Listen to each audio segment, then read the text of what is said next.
Hi guys, you're back with Marisa Valencia, professional MMA fighter and boxer. Tonight we are going to cook dinner together. So I'm going to show you, I do eat chicken thighs quite often. A lot of people promote chicken breasts. I honestly think eat what you enjoy. It's still chicken. Yes, it has slightly higher fat content, but it's still protein. So I prefer dark meat, so I go with chicken thighs. So what I have in this bowl already is I took the skin off of 2 chicken thighs. I always get bone in because it gives it more flavor. Way more flavor to be cooked on the bone than to already buy the skinless, boneless. Yes, is it way easier? But does it taste as good? Absolutely not. So I always go through the extra step. So I'll walk you guys through that another time. But tonight we're doing skinless for myself. And if you're cooking for anybody else and maybe they prefer their skin on, you can always leave that on as well. So I have extra virgin olive oil. I get cold pressed. Just very good quality olive oil. It definitely makes a difference in my opinion.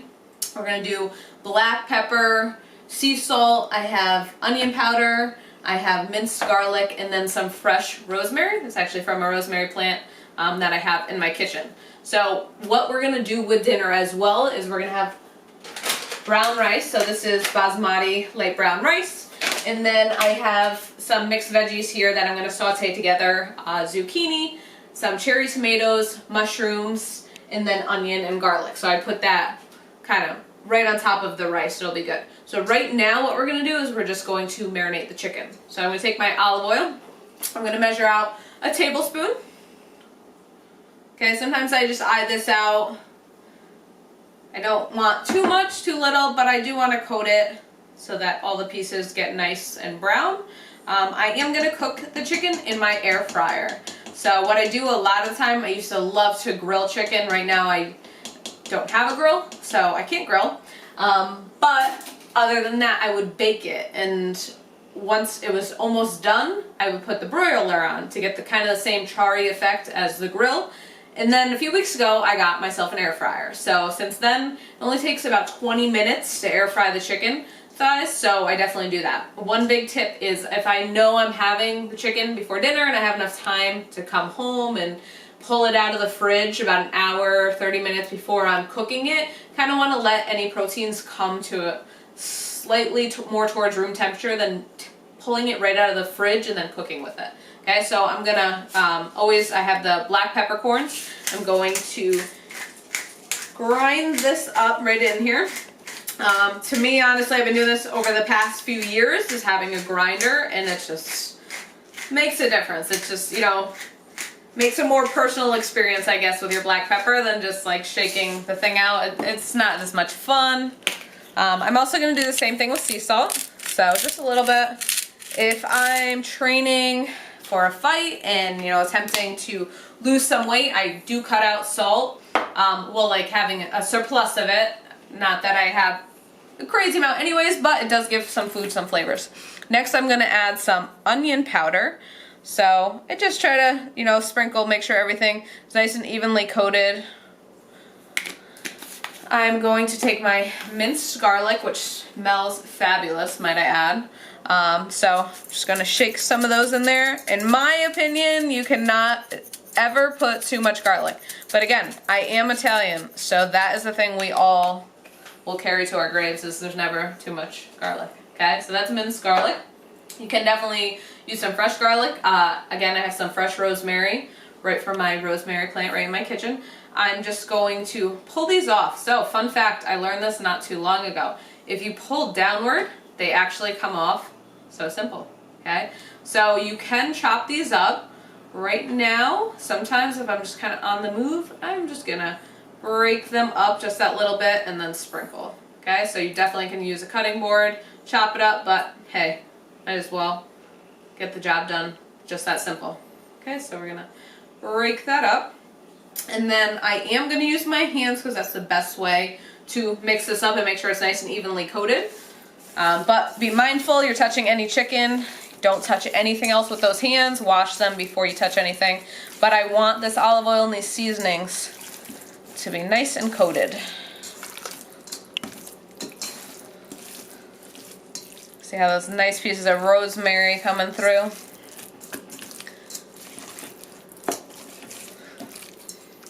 And then what I'll do is even once I, you know, if I were to cook it on a sheet pan or in my air fryer, once I pull it out of here, I will put a little extra, just a little bit more of the black pepper and maybe some onion and garlic, just to make sure that top layer is fully coated and flavorful. So you do want to marinate meat usually. Just like give it some flavor, that's really all that means, and let it sit for a little bit, just so it soaks into it. Alright, so we marinated our chicken. So now we're going to put it in my air fryer basket. So have this bottom. Honestly, the air fryer is a great find. I don't want to say buy because I didn't buy it. I actually won it in a Yankee swap, which if you don't know what that is, at Christmas everybody brings a gift and then you pick a number out of a hat or a bag and you get to pick in that order. And if somebody gets it last, then they can steal it from you. And I held on to this air fryer for dear life. I was like, nobody steal this air fryer. Opened it a few weeks ago out of the actual box. Christmas was months ago. Have not put it back in the box. So 4 chicken thighs fit perfectly in here. If this was not coated in olive oil, then yes, you could spray it a little bit. But it is coated. So I'm going to take the chicken thighs. And again, so as long as I put like the round side towards the end, they literally fit perfectly. So just be mindful of that if you have a basket like this. And towards the end, I do take off that little bit of extra seasoning that might be in the bowl. Okay, so we'll take away that bowl. And what I'm going to do, I'm going to wash my hands, so I'm going to coat a little bit more on there. Just a little bit to make sure it's nice and even.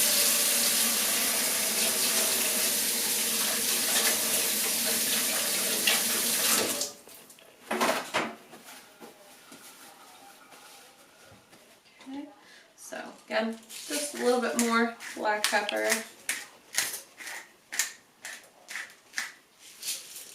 And I'm going to do a little bit onion powder.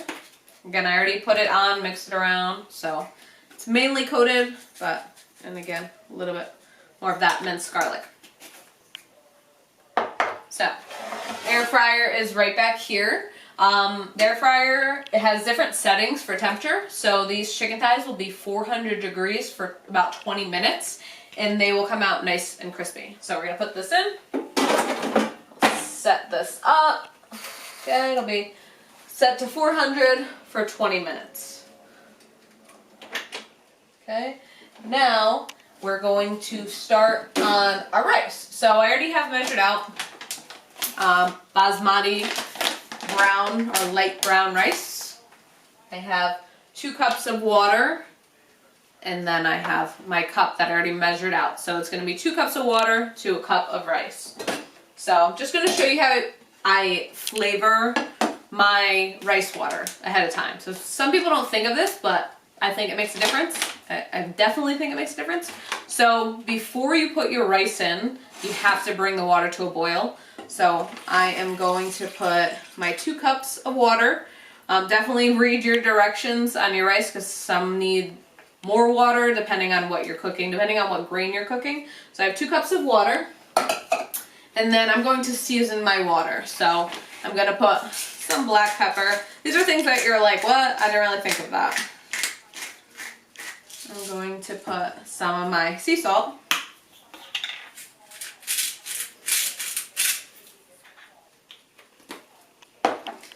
Onion powder.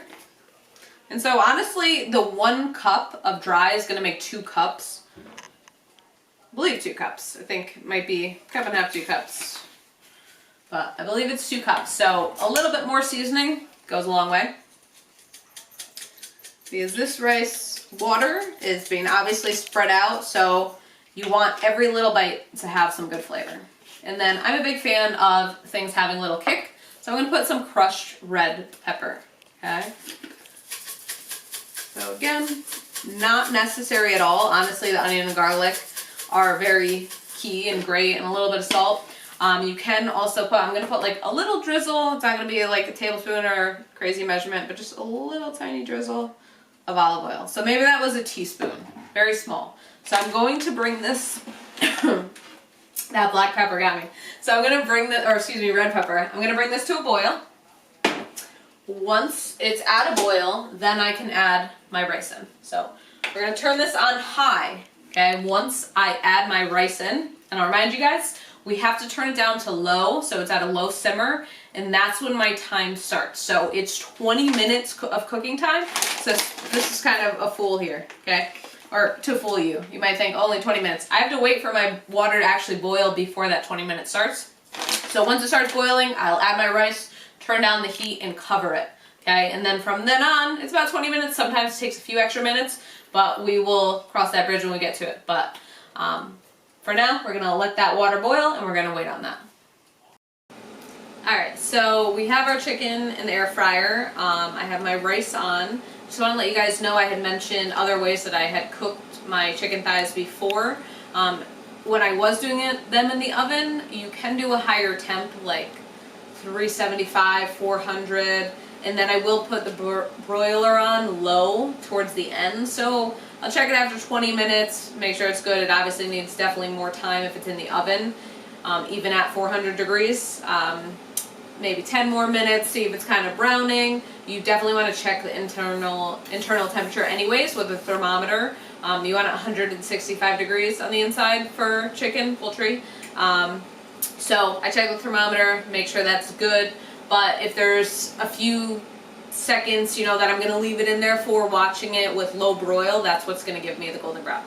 So now we're going to work on my veggies. So I already chopped some up. I have some cherry tomatoes, I have some zucchini, mushrooms, some garlic, but I'm going to show you guys, I'm going to start from scratch with this onion just so you guys can see everything. So I cut off at the end, not at like this frizzly part, I don't know what it's called, but the bottom part. So you're not going to cut off that end because that's what's going to keep everything together. So I'm going to cut off the top. So whenever you guys cut, always obviously watch your fingers, but you know, culinary tips, we bend and actually use our knuckles. So just be mindful, okay? So I'm cutting, I'm going to cut off the top. I get rid of that later, or you can use a garbage bowl like Rachel Ray. Sometimes I'll use like a wet napkin. Okay, this is going to give me a little pain. Okay, then I'm going to come over here. Again, obviously I'm going to throw this out after, but it's easier than walking back and forth to the trash.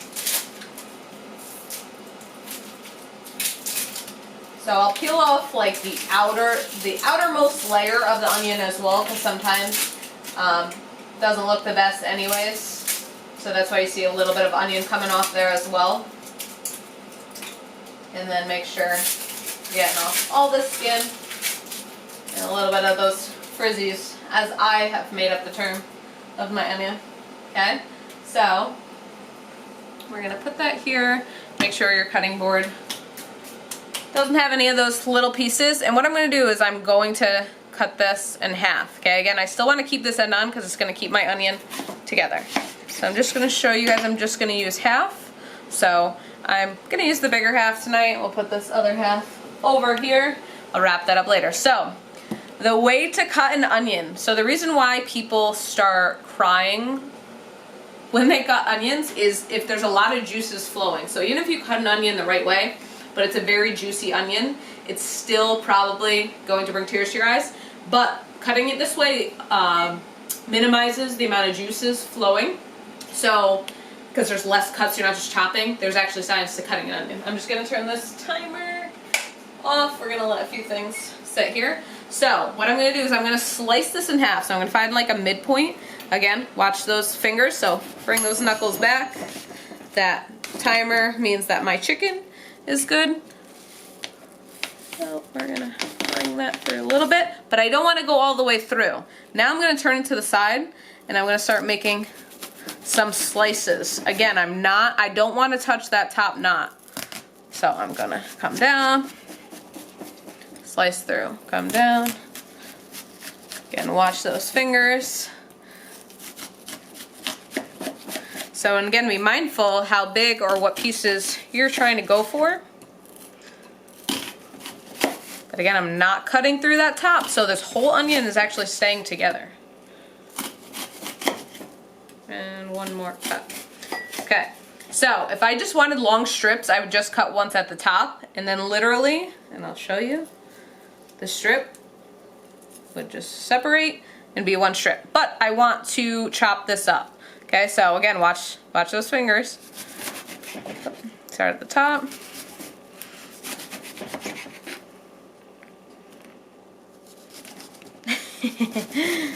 We are just having a blast going all over today.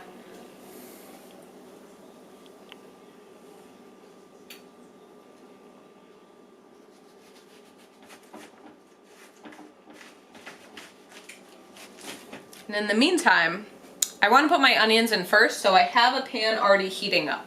So on low, not high. It is on low, getting a slow temp while I cut the onion. The onion is the first thing I want to put in that pan so that it starts getting cooked a little dark. So I just flipped it over. It starts getting towards the end just because it makes it a little bit easier, you know, flip it back and forth. Just trying to get the most out of this onion, not be wasteful, but I don't want to get too close to that end piece. Okay, so that I don't really want to go in that deep with that.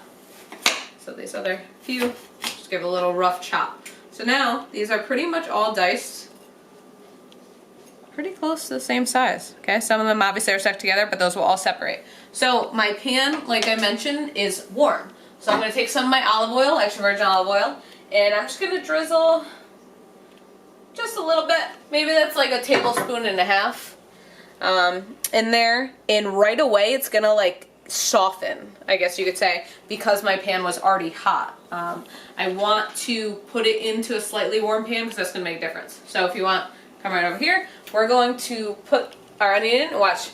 To know if it's even hot, I'm gonna just drop one, and you're gonna hear it sizzle.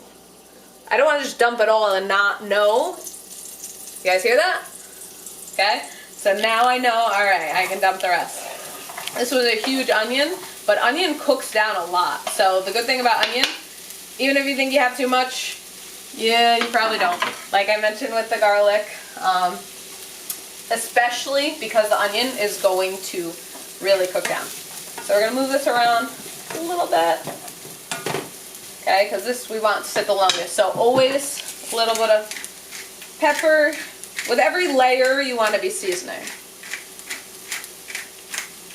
So a little bit of ground pepper, a little bit of salt. The salt is also going to help what they call sweating the onions. So it's going to help it break down quicker. Give it a little stir. If I want to, now that I actually have something in my pan, if I feel I need to turn it up a little bit, I can. So just not too high. Again, softening it nice and slow. I still have some other work to do over here. So next thing I'm going to show you guys is my garlic. We're going to cut up this clove of garlic. I've already cut some. I'm not going to put the garlic in too soon because since it's so small, it will brown very easily, very quickly, and you don't want it to as easily. So what I'm going to do, I'm getting ahead of myself. Getting a little excited here. So take your knife, and it still has, I'm not going to try to peel this. It's not like an onion, so I'm not going to try to peel this with it in its natural form. You always crush garlic first. So I'm going to put my knife down, obviously blade side facing away, in the palm of my hand, and you're literally just going to smash it. Okay? This is the fun part. And now this easily comes off. If only onions worked that easily as well, that'd be great, but they don't. So make sure you get off all of that skin and get rid of that. Okay? So now, again, watch those fingers. So tuck those tips in and lead with your knuckles. And I turn this a few way. We're just giving this a nice fine chop. If it's a little, you know, chunky, that's okay. It's going to cook down. So now that's how we cut my garlic. I'm going to put that off to the side to use later. So what else I'm going to show you next is our mushrooms. A lot of people do not know there's actually a way to clean mushrooms. So I don't always use the stems, except the one time I have in the past, or have multiple times for one recipe, is stuffed mushrooms. So if I'm making stuffed mushrooms, I will use a little bit of stem, but normally I'll just break that off, get rid of it. So how you clean the mushroom is you're actually going to take a damp cloth. Instead of soaking it in water, because the mushroom will actually soak up the liquid and moisture, you're just going to wipe it down. You're going to be like, oh my god, that's disgusting, it's so dirty. It's not. It's actually part of the mushroom skin also coming off. So, but I do want to wipe off. You don't have to go crazy, but I do want to wipe off whatever extra dirt that might be on there. Some mushrooms are going to come dirtier than others. Wipe that off, put that there. Take my other one, again, break off that stem. If you want to use it, it's fine, it's still mushroom. I just don't always use it with every time I'm cooking with mushrooms. So I wipe that off pretty well. Okay, and then I'm going to keep these in slices. So again, watch those knuckles lead the way so that our fingertips are safe. And I am, again, if it starts to get to the small end, that's when I turn it over and I'll rotate. So we have some mushrooms there. So we're going to go in our fancy bowl, and then we're going to do our other one. Watching those fingers cutting into slices. So I am no knife expert. However, there are safety tips that you definitely want to follow. Again, watching those fingertips, you don't want any accidents. So next thing we're going to do our zucchini. So obviously I've already cut up some. I've already washed these. So I'm going to cut off both ends, because I don't need those. And then I'm going to cut this in half because it's an awkward shape. It's kind of long. So anything too long, we're going to cut in half. Really quickly, I'm just going to stir my onions so don't forget about them. They're looking good though. Okay, so I'm going to slice these. You literally can, you know, do all sorts of ways. I can keep them just in a big circle, but I don't really want to do that. So I'm going to cut them in half. Make kind of just that shape, and then I'm going to cut this way as well. So I have a little sphere, I guess that's the proper term, maybe not, but we're going with it today. Okay, and now I'm going to do this part.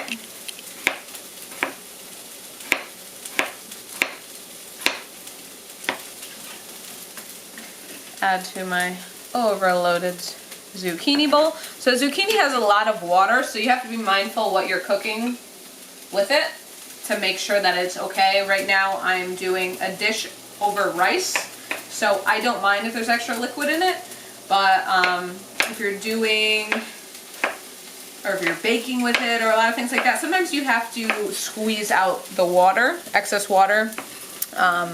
Again, just to make sure it's not adding too much extra water to your dish and ruining it. So, but again, I'm putting mine over rice, so I don't mind if a little bit of water cooks out. That's perfectly okay.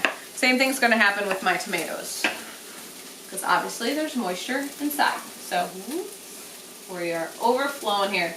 Okay, so now I have a few cherry tomatoes. You can literally keep them this way. We can slice them just in half. These have already been washed off. You can do it long ways, which is fine, but sometimes, you know, if somebody's not like a crazy fan and you just want to hide them in there, I'll cut them again. So I just quartered that. Throw that in my bowl. Or if they're big, some, you'll get a package and they'll all come in different sizes. So if they're too big, or if they're mini, I could have left that one just half and half. And this looks prettier, definitely, but I'm not cooking for a 5-star restaurant right now. I'm cooking for myself. So however you want to cut them up, go for it. But if you love tomatoes, which I do love tomatoes, and I want to make it look fancy and nice, I'm just going to leave it just cut right in half. Okay, so that's good. We're going to come back over here. So this is getting nice and a little caramelized. So now I can start adding everything else.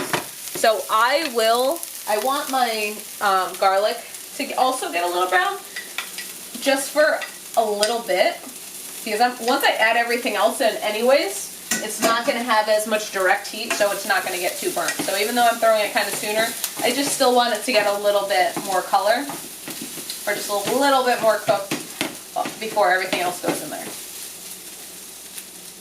Good. So now it doesn't really matter which order I really go in, except I'll probably add, so mushrooms don't need a lot of time, I'd probably add my zucchini next. Okay, so given this a few seconds, I'll add my zucchini. And again, if something's like bigger than the rest, obviously these are bigger than the tomatoes, it's going to take a little extra cooking time. So we're going to do some zucchini in here.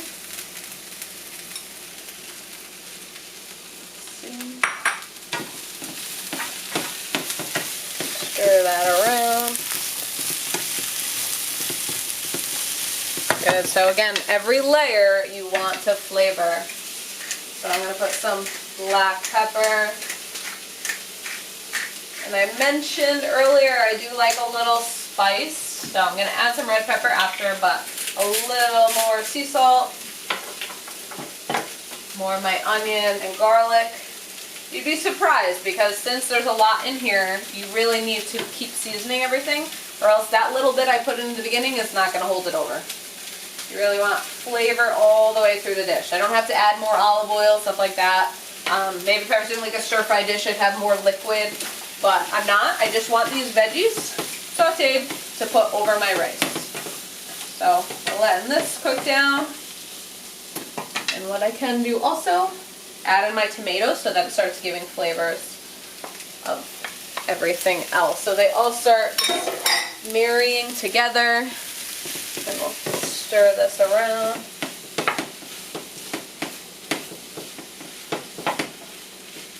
You can add more or less of something. It doesn't have to be, you know, exact, but you guys will start to see what you like. My mushrooms. So what I can do to speed up the cooking time is I can cover this. Sometimes I'll cover it with tin foil, or unless you have a cover that fits directly, I can turn up my heat a little bit. Okay. And then, so we're going to let this sit a little bit, and then I'll add in my mushrooms. Alright, so everything is cooked down a bit, so time to add the mushrooms. So if you guys want to come take a look over here. I did cover it, which I'm going to show you. I just used some tin foil a lot of the time.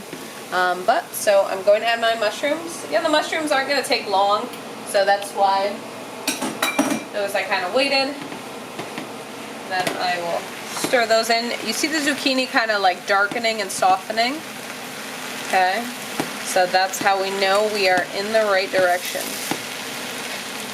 Everything with veggies is always kind of going to cook down. That's kind of the general rule of thumb. Obviously it's going to keep some body, but I threw a lot in here and it's still going to kind of soften, so its form isn't going to take up as much space. That's why it's good to have it behind a little bit of body, that rice. Alright, so what we'll do is we're going to let that sit for a little bit longer. I cover it with tin foil if you don't have a cover that fits every pot and pan in your house. This works just the same. It will speed up that cooking process just a little bit. Keep an eye on it, keep stirring it. You don't want to let it, like, especially if you turn up the heat, you do not want to just let that bottom sit. You want to not constantly, but you do want to regularly check back on it, stir it up to make sure it doesn't like coat onto the bottom. Alright, so I've had the zucchini, tomato, onion, garlic, and our mushrooms in here cooking. So we're going to come over here, take off our cover. Looks great. See how everything has cooked down? And that's a little bit of liquid. Not a lot at all by any means. But look at this. Look at this dark color. Oh, yum. This looks great. Okay, so dinner is definitely ready to be served. So we're going to turn off the heat, make sure to turn everything off. Our chicken in the air fryer took about 20 minutes, a little bit more depending on the chicken sizes, but if you are cooking in the oven, it's going to be like 40-45 minutes. Even though it's at the same temperature, the air fryer just definitely cooks it differently. The rice, once the water was boiled, that took about 20-25 minutes. I say 20 minutes, but sometimes the extra water needs a few extra minutes on there. And then this, once I had put everything in here, I let it sit for maybe 5 more minutes covered, and that's what's going to speed up the cooking process. So I'm going to show you guys. Check out this aftermath of my air fryer. So this is with skin on, skin off. Okay, so looking good. I'll leave this off to the side for right now. We'll start with our rice. So this is just the brown Basmati rice. Okay, so I'm just going to put a little bit of that in here. On the side.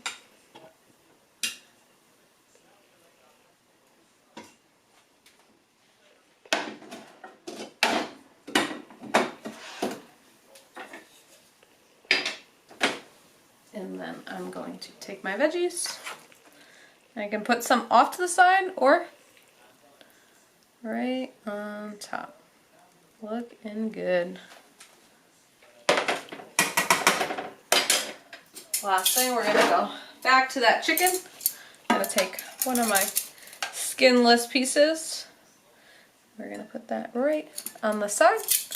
And I will finish with a little tiny bit of some black pepper, and if we'd like, just to give a little extra flavor, a little sprinkle of some sea salt. So there you guys have it. I have brown rice, I have my mixed veggies, so zucchini, tomato, mushroom, garlic, onion, and then I have an air fried skinless, boneless chicken thigh. So this is just another day in life. The veggies are always a little bit different, but I always go for my bone-in chicken thighs. So I hope you guys liked it. If you want to leave me, any requests, leave them in my comment section. If you want to see anything specific cooked, how do I do this but make it healthy? I've probably maybe experimented with it already. So just let me know. If you like this video, definitely click like for me. And if you want to see more, just subscribe to our channel and you will see more at home cooking with Marissa. Hope you guys like.